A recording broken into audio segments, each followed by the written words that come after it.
بارك الله لكما وبارك عليكما وجمع بينكما في الخير ما شاء الله ما شاء الله ما شاء الله ما شاء الله ما شاء الله.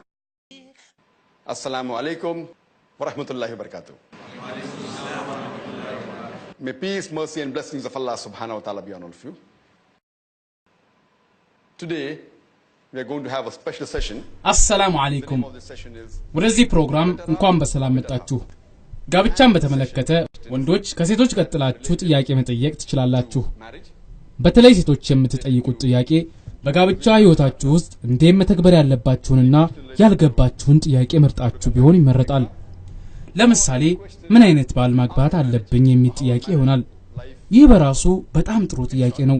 ደግሞም በሁሉም ሙስሊም ሴቶች ዘንድ በውስጣቸው የሚመላለስና ለመመለስ የሚያስቸግራቸው ጥያቄ ነው።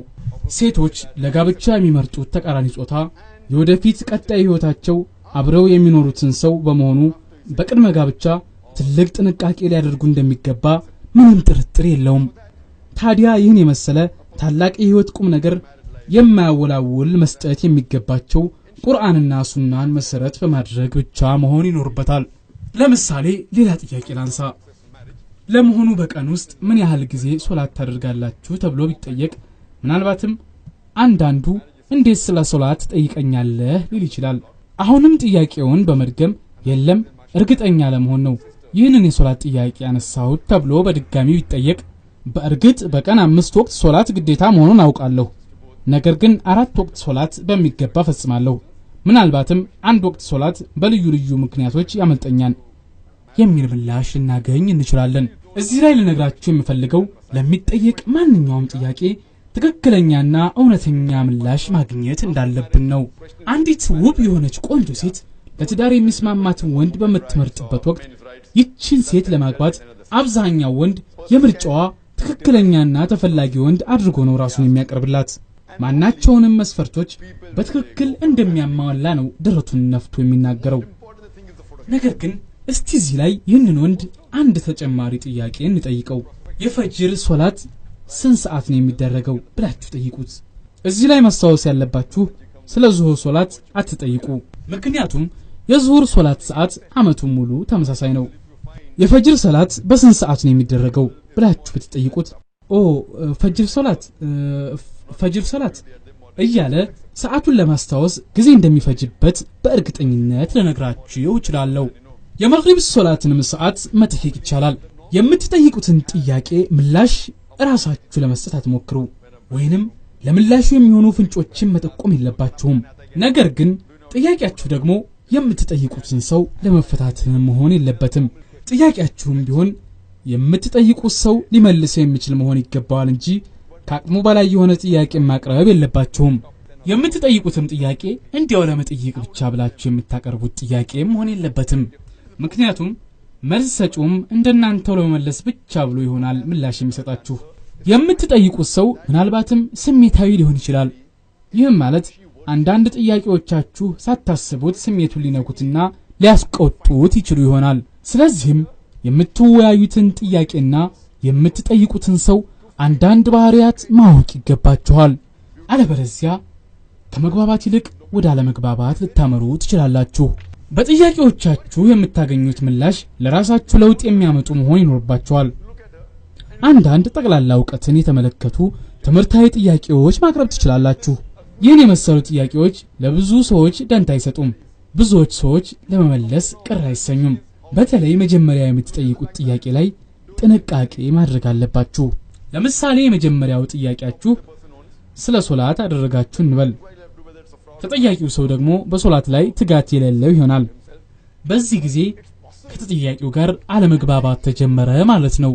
የግለሰቡን ደካማ ነጥብ አውቃችሁበት ያመጣችሁት ጥያቄ ሊመስለው ስለሚችል ምላሹን ቢያውቀውም ወይም በትክክል ቢመልስላችሁ እንኳን በጥርጣሬ ነው የሚመለከታችሁ፣ ወይም ቀጣይ ጥያቄ ሳታነሱ ውይይታችሁ እንዲቋጭ አድርገዋል።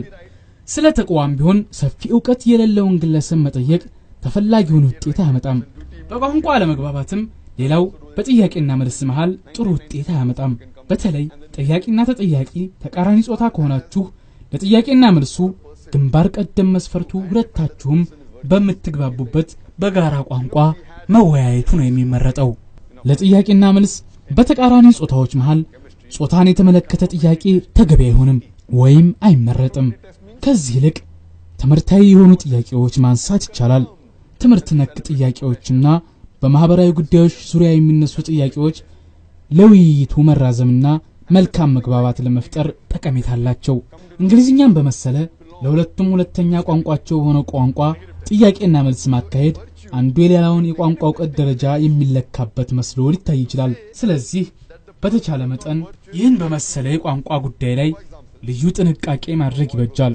ነገር ግን ተመሳሳይ ወይም አቻ የሆነ የቋንቋ ዕውቀት ባላቸው ሰዎች መካከል በእንግሊዝኛም ወይም በሌላ በሁለቱም በጋራ ሊግባቡበት በሚችሉ ሁለተኛ ቋንቋ መወያየትም ሆነ ጥያቄና መልስ ቢያካሄዱ መግባባት ደረጃ ላይ መድረስ ይችላሉ። በውይይት ወይም በጥያቄና መልስ አንዱ የሌላውን የዕውቀት ደረጃ፣ የትምህርት ደረጃ፣ የባህል ቋንቋ ዕውቀትና የመሳሰሉትን መገምገም ይቻላል። ይህ ሁሉ ለበጎ ተግባር መሆን አለበት። በምንም ምክንያት አግባብ ያልሆኑና ራስን የሚያስገምቱ ለሕፃናት እንኳን የማይቀርቡ ቂላቂል ጥያቄዎች መጠየቅ የለባችሁም። በእርግጥ አንዳንድ መሪ ጥያቄዎች ልታቀርቡ ትችላላችሁ። የከሰዓት በኋላ ወይም የዙህር ሶላት እንደሚሰግድ ወይም በረመዳን ወር እንደሚጾም መጠየቅ ትችላላችሁ።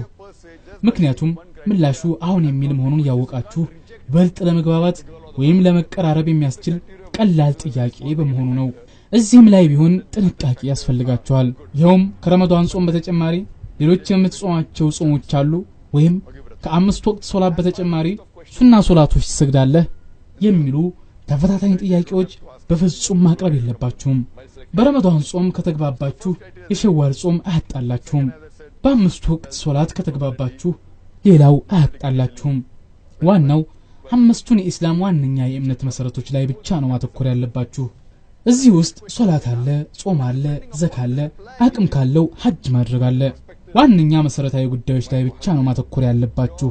ለኢስላማዊ ጋብቻ ዋነኛ መሰረቱና ትኩረት ማድረግ ያለባችሁ ተውሂድ ላይ ነው። ቁርአን የቀራባቸው መድረሳዎችና ኡስታዞች መጠየቅ ይቻላል። የቀራቸውን የኢስላም መጽሐፍትን ቢጠየቅ መልስ ለመስጠት ይደሰታል። የምታገቡት ሰው በኢስላም ጉዳይ ምን ያህል የጠለቀ ዕውቀት እንዳለው በምታቀርቡት ጥያቄ ማረጋገጥ ትችላላችሁ። አንዳንድ መሪ ጥያቄዎች ምናልባትም ስለ ሶላት፣ ስለ ዘካ፣ ሐጅን የተመለከቱን በማቅረብ ምን ያህል በህይወቱ የተለወጠ ሰው መሆኑን መገመት ብቻ ሳይሆን ማወቅም ትችላላችሁ። በተለይም ግለሰቡ በምንም አይነት መልኩ የሽርክ እምነት ውስጥ ያለ መሆን የለበትም። ሽርክ በኢስላም ውስጥ እጅግ የተጠላና የተወገዘ ድርጊት ነው። አላህ ሱብሓነሁ ወተዓላ ሽርክን በተመለከተ በቁርአን ሱረቱ አልኒሳ ምዕራፍ 4 ቁጥር 48 እና ምዕራፍ 4 ቁጥር 116 ላይ ሽርክ በኃይል የተወገዘ መሆኑንና አላህ ሌሎች ኃጢያቶችን ምህረት ሲያደርግ ለሽርክ ግን ፈጽሞ ምህረት እንደሌለ የገለጸበት ነው። በሽርክ እምነት ውስጥ ያለ ሰው ከኢስላም በእጅጉ የራቀ ነው። ማንም ሙስሊም በዝቅተኛ ደረጃም ቢሆን ሽርክ እምነት ያለው ሊሆን አይገባም። እንዲሁም አንዳንድ መሪ ጥያቄዎችን መጠየቅ ቢያስፈልግ ስለ አቂዳ ማንሳት ይቻላል። በተለይም የምታውቁት የቁርአን አንቀጾች ካሉ እነሱን እየተጠቀሱ መሪ ጥያቄዎች ማቅረብ ይቻላል። የቁርአን አንቀጾችን በመጥቀስ ለምታቀርቡት ጥያቄ ቀላል ምላሽ ነው መጠበቅ ያለባችሁ እንጂ እንደናንተው ተመሳሳይ የቁርአን አንቀጽ በመጥቀስ ምላሽ መጠበቅ የለባችሁም። ኢስላማዊ የሆነ ቀላል ምላሽ ካገኛችሁ ይበቃል። ለጋብቻ ካጫችሁት ወንድ ወይም ሴት ጋር የምታደርጉት ውይይት ወይም ጥያቄና መልስ ቁርአንና ሱናን መሰረት ያደረገ ሊሆን ይገባዋል። በዋነኝነት ትኩረታችሁ አብይ በሆኑ ኢስላማዊ ህግጋትና የኢስላም መሰረቶች ላይ ብቻ መሆን አለበት። የምትጠይቁት ግለሰብ ምንም ያህል ኢስላማዊ ህግጋትና የእምነት መሰረቶች ላይ ጥብቅ ዕውቀትና ክትትል እንዳለው ማወቅ ብቻ ይበቃል። ደግሞም ሙሉ በሙሉ ጥብቅና ጥልቅ ኢስላማዊ ዕውቀት አትጠብቁ። በዋናዎቹ መሰረታዊ ኢስላማዊ ህግጋትና የእምነት መሰረቶች ላይ ነው ትኩረት ማድረግ ያለባችሁ። ስለ ሶላት፣ ዘካ የመሳሰሉትን ከጠየቃችሁት ተገቢ ምላሽ ካገኛችሁ ጥሩ ነው። ከዚያም ርቃችሁ በመሄድ ስለፈጸማቸው የዳዕዋ ተግባሮች መጠየቅ የለባችሁም። ይህንን ተግባር የፈጸመ ከሆነ በራሱ ጊዜ ያመጣዋል። አለበለዚያ ተፈታታኝ የሆኑ ጥያቄዎችን አለማንሳት ነው። ጥያቄ ስታቀርቡ አታከታትሉ።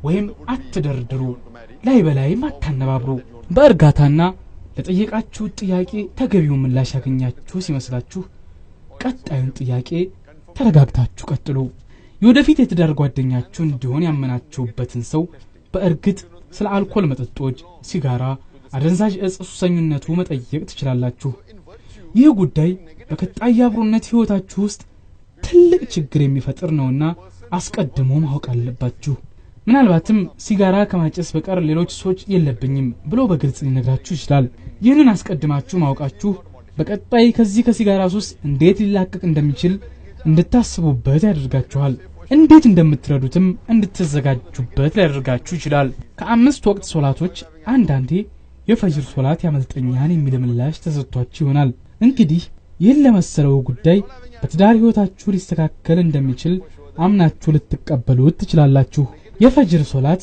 የሚያመልጠው በእንቅልፍ ከሆነ አብራችሁ በምትኖሩበት ጊዜ ልትቀሰቅሱት ትችላላችሁ ማለት ነው ከዚህ በተጨማሪም አንዳንድ እጅግ አስፈላጊ መስሎ የታያችሁን ጥያቄ ማቅረብ ትችላላችሁ ለምሳሌ ኢስላምን ለሌሎች ላልደረሳቸው እንዴት አድርገህ ማድረስ ትችላለህ ብላችሁ መጠየቅ ትችላላችሁ ሴቷ ለወደፊት ባሏ የምታቀርበው ጥያቄዎች የመኖራቸውን ያህል ወንዶችም ለወደፊት ሚስታቸው ለምትሆነው ሴት ሂጃብን በተመለከተ ጥያቄ ማቅረብ አለባቸው እዚህ ላይ ግን ትልቅ ጥንቃቄ ማድረግን ይጠይቃል ሂጃብ ለሙስሊም ሴት ግዴታ መሆኑ አጠያቂ አይደለም የጥያቄ አቀራረቡ ግን ይወስነዋል ምንም እንኳን ሂጃብን በተመለከተ ጥብቅ አመለካከት ያላትና ተግባራዊ የምታደርግ ብትሆንም ያጣየቅ ስልቱ በሚገባ በጥንቃቄ የተሞላ ሊሆን ይገባዋል ሂጃብ ለብሳ ያያትም ቢሆን ስለ ሂጃብ ያላትን አመለካከት የሚመዝንበት ጥያቄዎችን ማቅረብ ይችላል ምናልባትም ሂጃብ የምትለብሰው አንዳንድ ጊዜ ሊሆን ይችላል ወይንም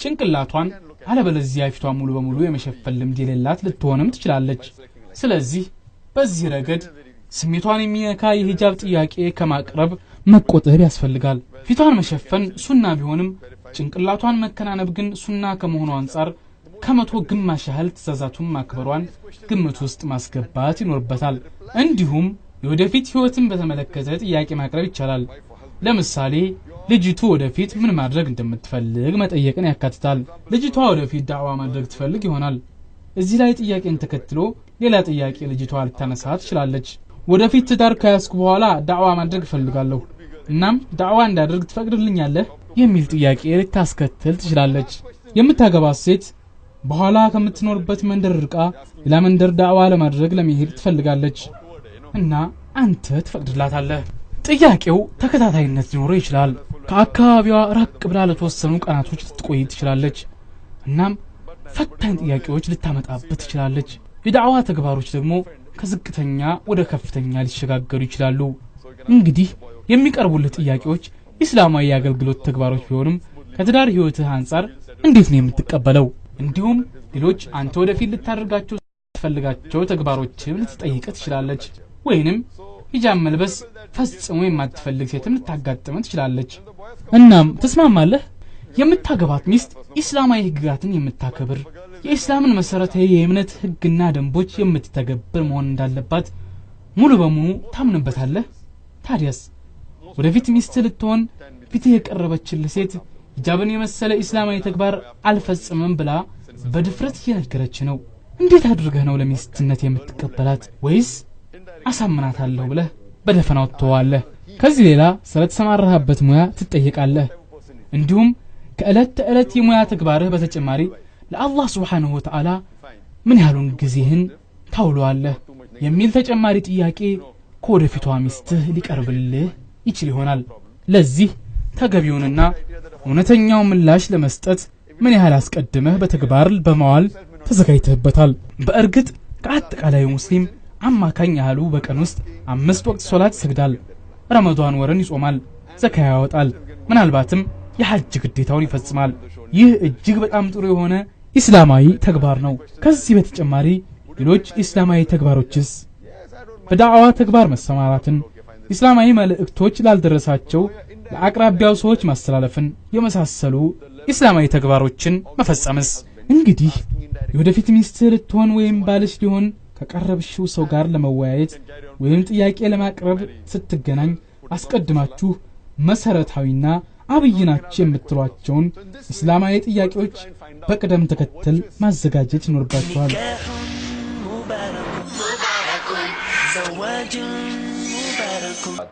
أعوذ بالله من الشيطان الرجيم بسم الله الرحمن الرحيم هن لباس لكم وأنتم لباس لهن بسم الله الرحمن الرحيم يا أيها الناس اتقوا ربكم الذي خلقكم من نفس واحدة وخلق منها زوجها رب اشرح لي صدري ويسر لي أمري واحلل عقدة من لساني يفقهوا قولي. My brothers and sisters, I welcome all of you with the Islamic greetings. Assalamu alaikum wa rahmatullahi wa barakatuh. Wa alaikum assalam wa rahmatullahi wa barakatuh. May peace, mercy and blessings of Allah subhanahu wa ta'ala be on all of you. ኢስላማዊ ጋብቻ ምን እንደሚመስልና ከባህላዊ ጋብቻ ያለውን ልዩነት ለማብራራት በሚካሄደው በዚህ ስብሰባችን ላይ የተገኛችሁ ወንድሞችና እህቶች ጥያቄ በማቅረብ ተሳትፎ እንድታደርጉ ጠይቃለሁ። የጋብቻን ጉዳይ በተመለከተ ያላችሁን ማንኛውም አይነት ጥያቄ ማቅረብ ትችላላችሁ።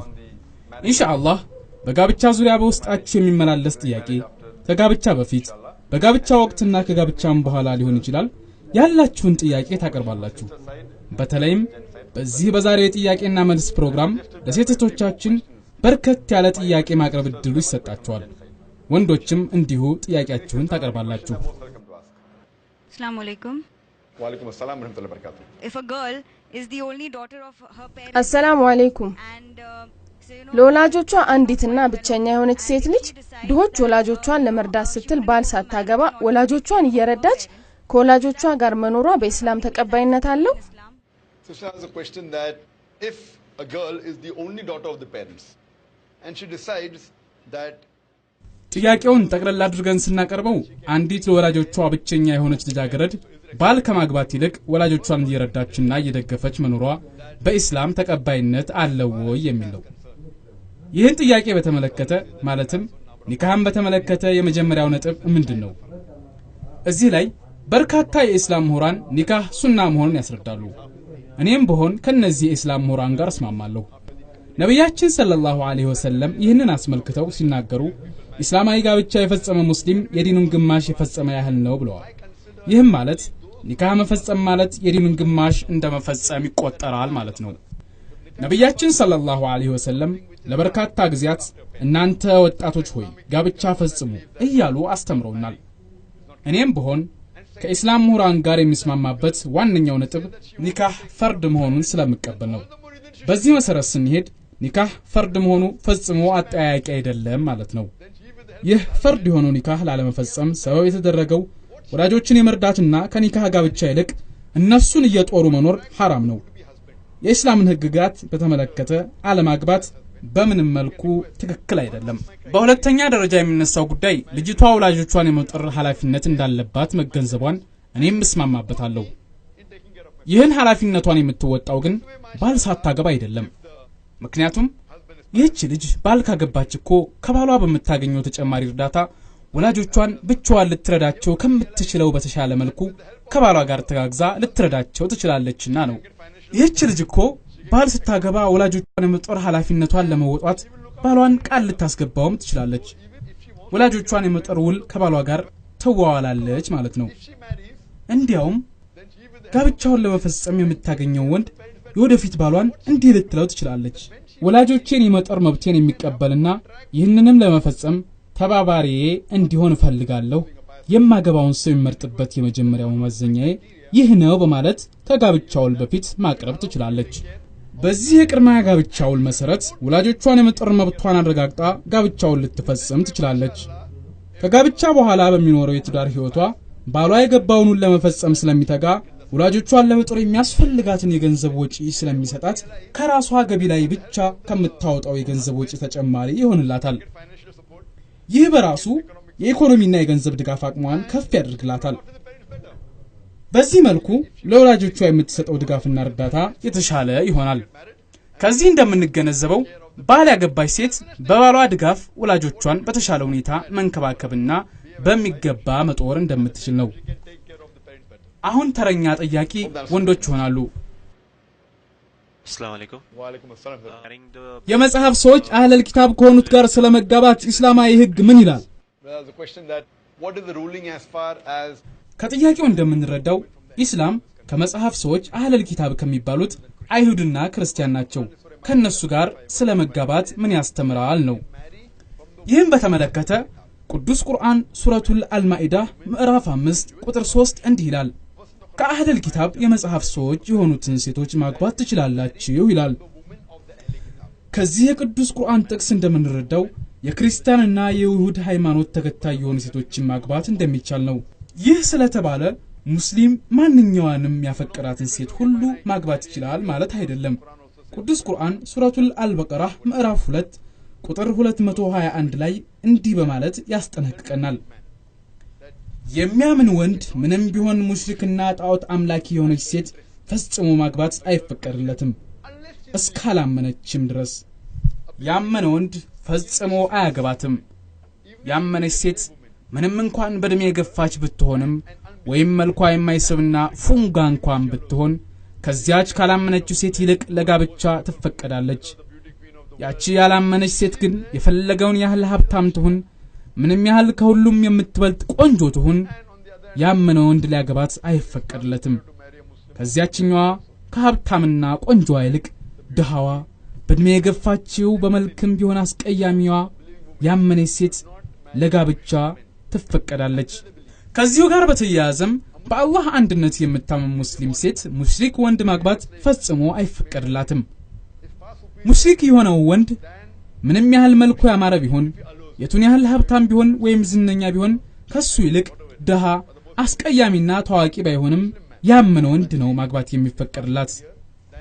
ሌላው በሚገባ ማጤን ያለብን ሱረቱ አልማኢዳ ምዕራፍ 5 ቁጥር 72 ላይ የሚለው ነው። ይኸውም ኢሳን አለይሂ ሰላም አላህ ሱብሓነሁ ወተዓላ ነው ብለው የሚያምኑ ኩፋር ናቸው በማለት በግልጽ ተጽፏል። እዚህ ላይ ልብ ልንለው የሚገባን ጉዳይ አለ። ቅዱስ ቁርአን ከላይ አንድ ቦታ ላይ አህል ኪታብ ጋር መጋባት እንደሚፈቀድ ይገልጽና በሌላ ምዕራፍ ሽርክ እምነት ካላቸው ግን መጋባት እንደማይፈቀድ ይገልጽልናል። ቀጥሎም ኢሳን አላህ ሱብሓነሁ ወተዓላ ነው የሚሉ ኩፋር መሆናቸውን ይገልጻል። በዚህ መልኩ የቅዱስ ቁርአን ቃል እርስ በርሱ የሚቃረን እንዳልሆነ ልብ ብሎ ማጤን ያስፈልጋል። በአላህ ላይ የሚያሻርክ እምነት ኩፍር ነው።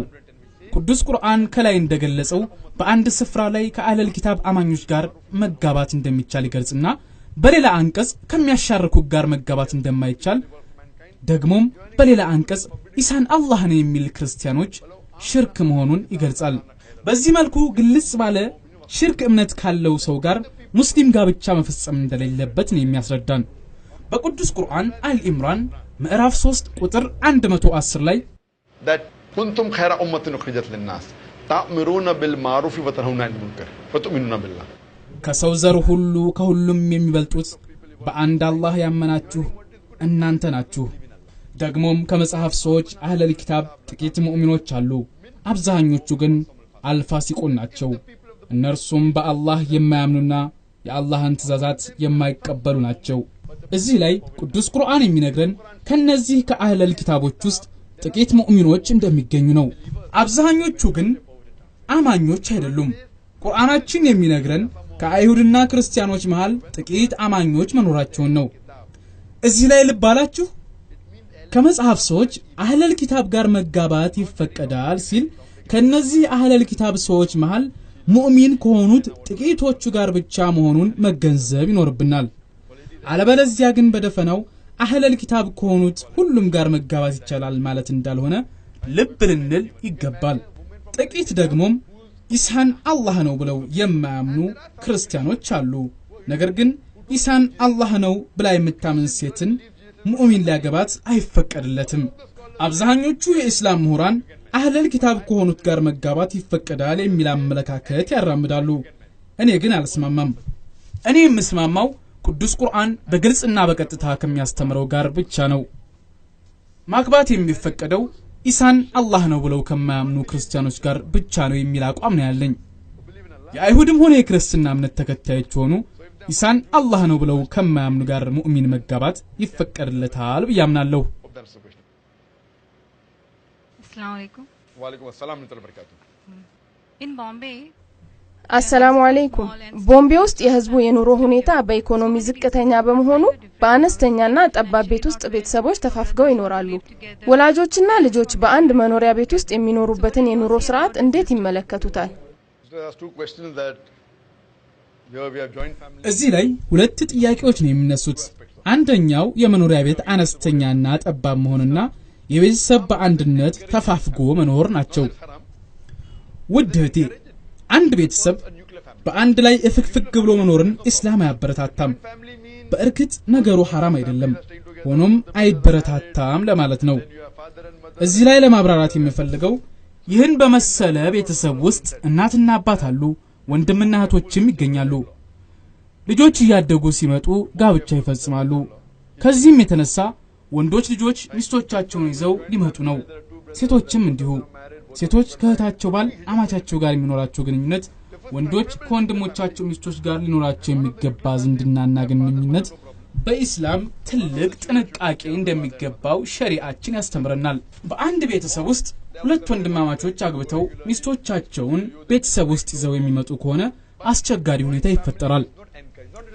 በአንድ የተማከለ ቤተሰብ ውስጥ አባትና እናት ናቸው የቤቱ ማዕከሎች በእነርሱ በኩል ችግር የለም ልጆች እናትና አባታቸውን የመንከባከብና የመጠበቅ ኃላፊነት ስላለባቸው በጋራ ይወጡታል ነገር ግን ቤተሰቡ ውስጥ በጋብቻ ከውጭ የሚመጣ ተጨማሪ ሰው ነው ለቤተሰብ ችግር የሚሆነው ሌላ ተጨማሪ ክፍል የሚኖር ከሆነ ችግሩ ይቃለላል ሆኖም በዚያች ጠባብና አንዲት ክፍል ውስጥ በጋብቻ የሚመጡ ወንዶችም ሆኑ ሴቶች ለቤተሰብ ችግር ፈጣሪ ይሆናሉ በእርግጥም ነገሩ حرام አይደለም ሆኖም በእስላም አይበረታታም ሌላ ተጨማሪ ችግር ሊያመጣ ስለሚችል አይደገፍም ነው የሚለው በዚህ የጋርዮሽ ኑሮ ውስጥ ከቅርብ ስጋ ዝምድና ውጭ በጋብቻ የምትመጣው ሴት ሂጃብ መልበስ ሊያስፈልጋት ነው ምክንያቱም የባሏ ወንድሞች እዚያ ቤት ውስጥ ስለሚገኙ እነሱ ባሉበት መገለጥ ስለሌለባት ሂጃብ የመልበስ ግዴታ ውስጥ ትገባለች ከዚህም በተጨማሪ ልጆች ይወለዳሉ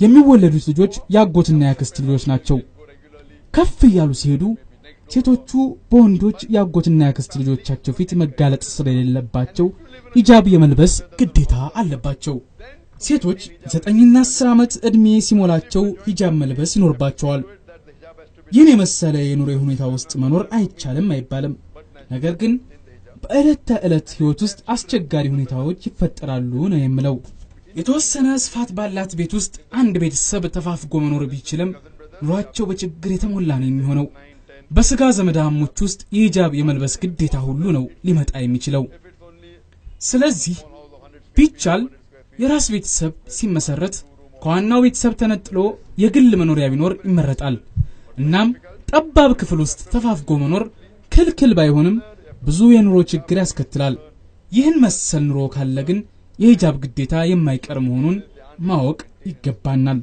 ለእህቴ ጥያቄ የምሰጠው ምላሽ በዚሁ አጠቃልላለሁ Can we marry a boy? በብድር ቤት የሰራን ወንድ ማግባት ይፈቀዳል Can you marry a boy whose house is bought through home? በብድር ቤት የሰራ ወንድ ጋር መጋባት በራሱ ምንም ችግር የለበትም ይሄውም የብድር ገንዘቡ ሐላል እስከሆነ ድረስ ነው ብድሩ የተገኘው ከኢስላሚክ ባንክ ከሆነ ምንም ችግር የለም ያለ ወለድ የተገኘ ብድር ከሆነም ችግር የለም ነገር ግን የብድር ገንዘቡ ወለድ የሚከፈልበት ከሆነ ችግር አለው ማለት ነው የእህቴ ጥያቄ ገንዘቡ የተገኘው ወለድ ከሚያስከፍል ባንክ መሆኑን የሚመለከት ከሆነ ጥያቄውን በግልጽ የመለስኩልሽ ይመስለኛል አዎ አይፈቀድም አይቻልም ነው መልሱ ብድር ማግኘት የሚቻልባቸው ሌሎች በርካታ መንገዶች አሉ እስላማዊ መስፈርቶች ካለው አበዳሪ ድርጅት ከሆነ ጥሩ ነው የብድር ገንዘቡ የተገኘው ሐላል በሆነ መንገድ ነው ማለት ነው ገንዘቡን ሐላል በሆነ መንገድ ማግኘት ብቻ ነው የሚፈቀደው በብድር የተገኘን ሐላል ገንዘብ ብድሩን ለመመለስ ውለታ በገቡበት የጊዜ ገደብ ቃል አክብሮ መክፈል የሙእሚን ግንባር ቀደም ግዴታ ሊሆን ይገባዋል አበዳሪ ድርጅቶች ለተበዳሪው ግለሰብ የሚያቀርቡለት የወል ግዴታዎች አብዛኛዎቹ ጥሩ ናቸው ወለድ ከሚጠይቁበት የወል ግዴታ በስተቀር አንድ ሙእሚን ሙስሊም ግን ኃጢአት የሆነውን በእስላም የማይፈቀደውን የወለድ ውል ውስጥ በፍጹም መግባት የለበትም መልካም ነገር ለመፈጸም ከወላጅ አባትም ቢሆን ገንዘብ ያለወለድ መበደር እችላለሁ። በገባሁት ግዴታ መሰረት በወቅቱ በመክፈል ኃላፊነቴን መወጣት እንዳለብኝ አውቄ ነው ብድሩን የምጠይቀውና የምወስደው። ቅዱስ ቁርአን አልበቀራ ምዕራፍ 2 ቁጥር 187 ላይ ምን ይላል? ሁና ልባሱን ለኩም ወንቱን ልባሱን ለሁና። ባልና ሚስት አንደኛው ሌላው ልብስ ነው ይለናል። ይኸውም ባልና ሚስት አንዱ የሌላው ረዳት ገበና ሸፋኝ መሆናቸውን ይገልጽልናል። እዚህ ላይ ለጠያቂዋ እህቴም ሆነ ሌሎች የሚያስገነዝበው በሐላል የተገኘ የብድር ገንዘብ ያለበት ባል ያገባች ሴት ከጋብቻው በኋላ የብድር ገንዘቡን በጋራ የመክፈል እስላማዊ ኃላፊነቷን መወጣት እንደሚኖርባት ማወቅ ይገባታል እላለሁ። ደግሞም በብድር ገንዘቡ 3 መኝታ ቤት ክፍል ያለው የመኖሪያ ቤት ከመስራት ይልቅ በግማሽ ገንዘቡ ለባልና ሚስት የሚበቃ 1 መኝታ ክፍል ያለው የመኖሪያ ቤት መስራት ይቻላል። በትዳር ህይወታቸው ተስማምተው የሰሩ ከኖሩ በሚቀጥሉት አመታት ባለ 3 መኝታ ቤት መስራት ይችላሉ እኮ። እሺ አሁን ደግሞ ጥያቄ ያልጠየቃችሁ እህቶች ካላችሁ ለእናንተ እድሉን ልስጥ። አሰላሙ አለይኩም። አንዲት ሴት ባሏ ለዘመዶቿ ከበሬታ እንዲኖረውና መልካም ባህሪ እንዲያሳይ ለማድረግ ለእህቶቿም ጥሩ ምላሽ ካልሰጠ ምን ማድረግ አለባት? ጥያቄውን ጠቅለል አድርገን ስንመለከተው አንዲት ሴት ባሏ ለዘመዶቿ መልካም ባህሪ እንዲኖረውና ለእህቶቿ ጥሩ ምላሽ የማይሰጥ ከሆነ ምን ማድረግ አለባት የሚል ነው። እዚህ ጥያቄ ውስጥ 2 ነገሮችን እናገኛለን። አንደኛው መልካም ባህሪ ስለማሳየትና ሁለተኛው ጥሩ ምላሽ አለመስጠት ይሆናሉ። እዚህ ላይ መልካም ባህሪ አለማሳየት በራሱ ምላሽ ይሰጠናል። መልካም ባህሪ የማያሳይ ሰው በህይወቱ ከሳሪ ነው። በማንኛውም የህይወት እንቅስቃሴው ተሸናፊ ነው የሚሆነው። ሐራም ድርጊቶችን መፈጸም የሚያስከትለው ውጤት ይህንኑ መሰል ነው። መልካም ባህሪ አለማሳየት ማለት ለሰዎች ጥሩ ፊት አለማሳየትና ማህበራዊ ህይወት የሚፈቀደውን አለመፈጸም ማለት ነው። ለሰዎች መልካም ባህሪ አለማሳየት በህብረተሰቡ ዘንድ ተቀባይነት ያሳጣል። ሰዎች ስለዚያ ሰው ጤናማ አመለካከት እንዳይኖራቸው ያደርጋል። ማንኛውም ሴት የባሏን ባህሪና ከዚህም ጋር ተያይዞ የሚፈጽማቸውን ቤተሰባዊና ማህበራዊ ግንኙነቶች በሚገባ መከታተልና መቆጣጠር ይጠበቅባታል። ባል የሚያሳየው መልካም ባህሪያትና መጥፎ ባህሪያት የሚያስከትሉት ውጤቶች እሷንና ቤተሰቧን የሚመለከቱ ሊሆኑ ይችላሉ። ስለዚህ የባሏን ባህሪያት በሚገባ መገንዘብና መልካም ባህሪያቱን ያበረታታች ወደፊት በዚሁ ሊቀጥልበት እንደሚገባ ልታሳውቀው ይገባታል። አስደሳች ያልሆኑና ቤተሰባዊና ማህበራዊ ህይወት ላይ ተጽዕኖ የሚያሳድሩ ባህሪያቱን እርግፍ አድርጎ እንዲተው ዳዕዋ ልታደርግለት ይገባል። ሴት ልጅ ባሏን በፍቅር የመያዝና የመንከባከብ ጥበብና ብልሃት ሊኖራት ይገባል። ባሏን በፍቅርና በከበሬታ ከተንከባከበችው የምትመክረውን ሁሉ ሊሰማት ይችላል። ከምትሰጠው ምክር ውጭም አይወጣም። ይህ በማንኛውም የቤተሰብ ህይወት ውስጥ በተግባር የምናየው እውነታ ነው። ሚስት ራሷን ንጹህ በማስመሰል ባሏን ገለልተኛ ያደረገች መጥፎ ድርጊት ይፈጽማል በመትላቸው ነገሮች ከሩቅ ሆና ልትኮንነው አይገባም። የዕለት ተዕለት ህይወቱ ተካፋይ ልትሆን ወዳ የገባችበት ትዳር በመሆኑ እንከን የመሰላትን የባሏን ድርጊቶች እየተከታተለች ማረም ግዴታዋ ይሆናል። በተለይ በጋብቻ ህይወት ውስጥ የእስላምን ህግጋትና መመሪያዎች ጠንቅቀው ለሚያውቁ በጣም ቀላል ነው። የእስላምን ህግጋትና መመሪያዎች ለማያውቁ ነው የትዳር ህይወት እጅግ አስቸጋሪ የሚሆንባቸው። እዚህ ላይ አንደኛው ወገን የሌላውን ስህተት እየፈለገ ማውጣት ብቻ መሆን የለበትም። መተራረም ማለት እርስ በርስ በፍቅር እየተወያዩ ከመነጋገር ይጀምራል። በዚህ መልኩ ስህተቶችን በፍቅር ተወያይቶ ማረም ይቻላል እላለሁ። ሌላ ጥያቄ ያለው ይቀጥል። አሰላሙ አለይኩም። አንድ በቅርቡ እስላምን የተቀበለ ሰው ይኖራል። ይህም ግለሰብ ለወላጆቹ አንድና ብቸኛ ልጅ ነው። ታዲያ ይህ ግለሰብ ወላጆቹ ከዚህ ዓለም በሞት ቢለዩ የቀብር ስርዓታቸው ላይ እንዴት ነው መገኘት የሚኖርበት? ጥያቄውን ጠቅለል ስናደርገው ለወላጆቹ አንድና ብቸኛ የሆነና የሰለመ ሰው በወላጆቹ ቀብር ላይ እንዴት ነው የሚገኘው ነው የሚለው። ከሁሉም አስቀድሞ ይህ የቀብር አፈጻጸም ስርዓቱ ምን እንደሚመስል ነው ማወቅ ያለብን። የቀብር አፈጻጸም ስርዓቱ ሽርክ ያለበት ከሆነ መገኘት እንደማያስፈልግ አጠያያቂ አይሆንም። ሌላ ምሳሌ ልስጣችሁ። የሂንዱ እምነት ተከታይ የሆነ የቀብር ስርዓት አፈጻጸምን እንውሰድ። እንደሚታወቀው ከሆነ የሂንዱይዝም እምነት ተከታዮች የሟችን አስክሬን በሳት ያቃጥላሉ። ሙስሊሞች ግን የሙታንን አስክሬን በሳት አናቃጥልም። ሌላ ደግሞ ምናልባትም አባትየው በጣም ያረጁ ሽማግሌ የሆኑና የሚቀብራቸው አጡ ከሆኑ ልጃቸው ቢቀብራቸው ችግር የለበትም። ነገር ግን ማንኛውም አይነት የቀብር አፈጻጸም ቢሆን የሸሪዓ ህጋችንን የማይጥስና የማይጻረር መሆን ይኖርበታል። ከሸሪዓ ህግ ወጥተን አስክሬን በሚቃጠልበት የሙታን ማቃጠል ስርዓት ላይ ግን ሙስሊም መገኘት የለበትም። እዚህ ላይ ግን አባቱ በሞት የተለዩት ሙስሊም እናቱን ከሐዘናቸው ማጽናናት ይገባዋል። ይደግፋቸው በሚገባ መልኩ ማንኛውንም እርዳታና እንክብካቤ ሊያደርግላቸው ግዴታ አለበት። ምን ጊዜም ቢሆን ድጋፍና እርዳታ ሲያደርግም ቢሆን ኢስላምና ሸሪዓችን ከሚፈቅዳቸው ውጭ እንዳይወጣ መጠንቀቅ አለበት።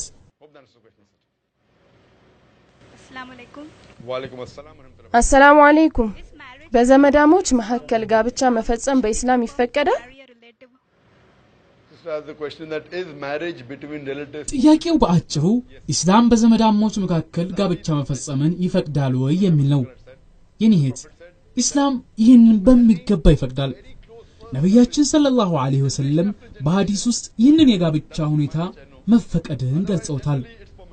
የአጎትና የአክስት ልጆችም ቢሆኑ መጋባት ይፈቀዳል። በቅርብ ዘመዳሞች መካከል የሚፈጸም ጋብቻ የሚከሰት የዝምድና መቀራረብ ጋብቻውን ይበልጥ ቀጣይነት እንዲኖረው እንደሚያደርግ ነው በተጨባጭና በተግባር የምናየው። የቅርብ ዝምድና ያላቸው ባልና ሚስቶች በሴቷም ሆነ በወንዱ በኩል የሚኖሩት ቤተሰቦች ለሁለቱም ዘመድ ስለሚሆኑ ትዳራቸውን ይበልጥ ያጠነክረዋል እንጂ አያላላውም። በአንዳንድ ጋብቻዎች ላይ የሚስተዋለው የቤተሰብ ጣልቃ ገብነት ይህም በመሰለው ጋብቻ ላይ ፈጽሞ አይከሰትም። አሰላሙ አለይኩም። አንዲት በዳዕዋ ተግባር ላይ የተሰማራች ሴት ሙስሊም ከሷ እስላማዊ እንቅስቃሴ ጋር ተመሳሳይ የሆነ ዳኢ ባል እንዴት ማግኘት ትችላለች?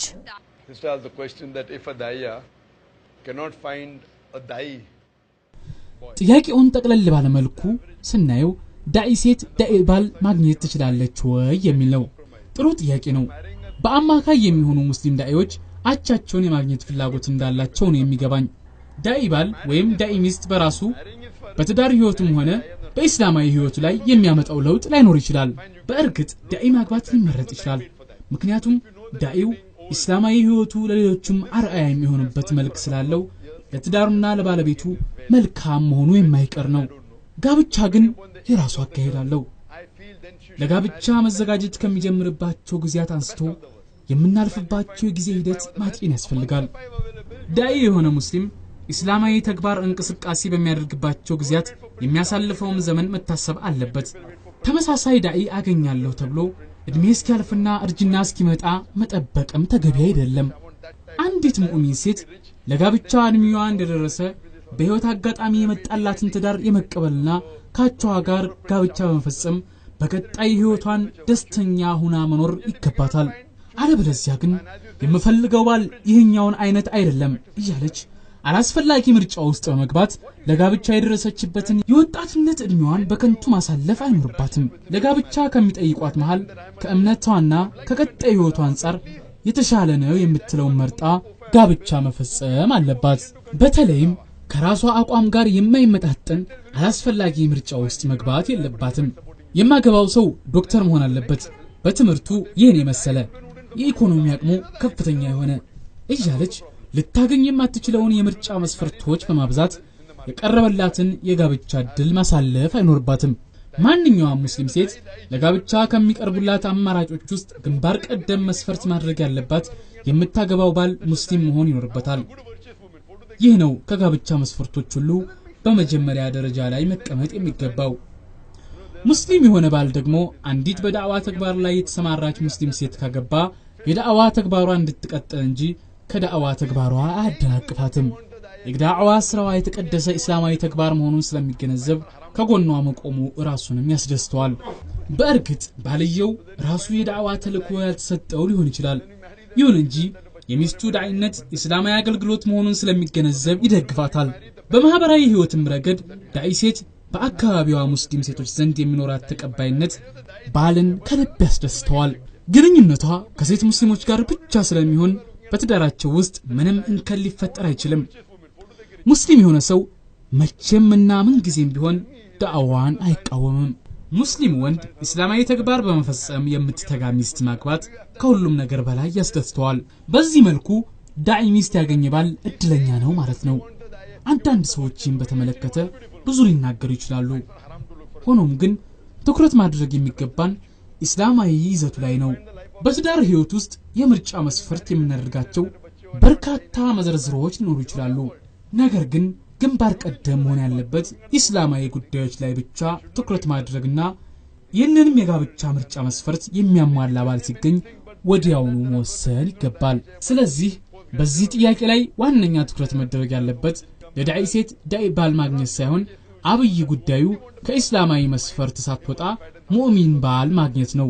እዚህ ላይ ግን ይህ ሙእሚን ባል የዳዒ ተግባሯን መቀጠል እንደሚኖርባት በቅድመ ጋብቻ ሊስማማ ይገባል።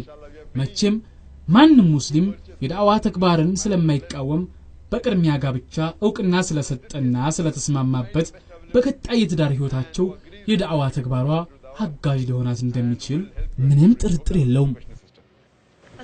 አሰላሙ አለይኩም። ወአለይኩም ሰላም ወራህመቱላሂ ወበረካቱ። በእስላም ለምንድን ነው እኛ እንደ ወንዶች ተመሳሳይ የጋብቻ ንብረት መነሻ ደንብ የሌለን? Sister, this is a question that is always asked in every marriage preparatory course. ይህ ጥያቄ በሴት እህቶች በኩል በተደጋጋሚ ለበርካታ ጊዜያት ይጠየቃል። ሰማችሁ እህቶች፣ በሁሉም በኩል ጋብቻ ላይ የንብረት መነሻ ደንብ አለው። ከጋብቻ በፊትም ሆነ ከጋብቻ በኋላ በሚኖር የትዳር ህይወት የንብረት መነሻ ደንብ አለ። ጥያቄው ግን በተለይ ለወንዶች የጋብቻ የንብረት መነሻ ደንብ ላይ የሚያተኩር ነው።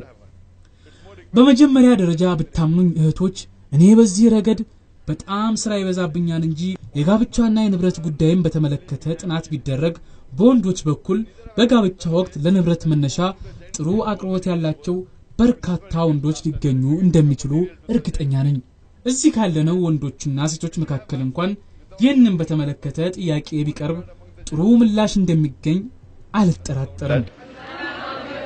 ይህንን ጥያቄ ይበልጥ ግልጽና ተጨባጭ ምላሽ እንዳለው ለማሳየት በተለይ በወንዶች በኩል ውጤት ለማሳየት ኢንሻአላህ እዚህ ያሉት ወንዶች ከሴቶች የተሻለ አስተያየት በወረቀት ቢቀበሉና ሴቶች ለጋብቻ የሚያቀርቡት የንብረት መነሻ ደንብ ቢታይ በአማካኝ አሁን ከሚሰራበት የተለየ አይሆንም።